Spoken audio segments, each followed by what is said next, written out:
Slavery, discrimination, and segregation would cause a long-lasting struggle between races.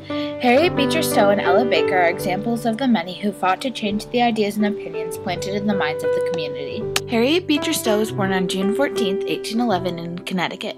Later in 1836, she married Calvin Stowe. She wrote Uncle Tom's Cabin, a book about a middle-aged slave and the struggles he faced. Her goal was to make people aware of slavery and the tragedy that the slaves suffered. She died on July 1, 1896. The New York Daily Times in the 1850s said, "This is an extraordinary case of good luck or success in authorship in this country. When the book was published, it was quite popular within the U.S. and outside of it. Her book spread through the nation and helped spark the Civil War."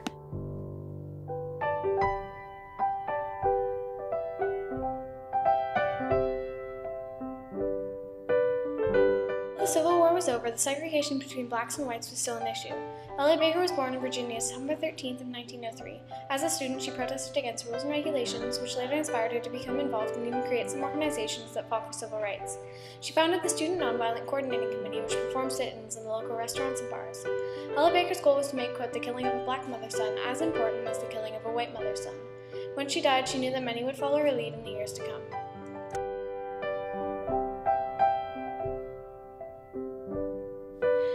The Fugitive Slave Act was passed in 1850, requiring that any Northerners who found slaves had to send them back.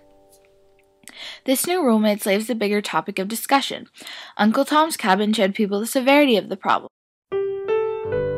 Many Northerners agreed and liked her book. However, the Southerners thought her book was inaccurate about slavery. This helped spark the Civil War because many Northerners, until that point, were unaware of the tragedies involving slavery.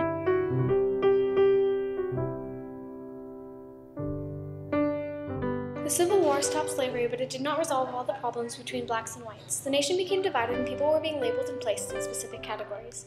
Civil rights activists like Ella Baker worked to improve the situations that blacks were left in after the Civil War.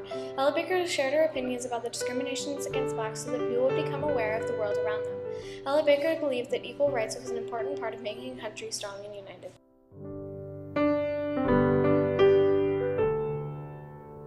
The worlds these historic figures lived in were not so different, in the sense that blacks were below whites in status.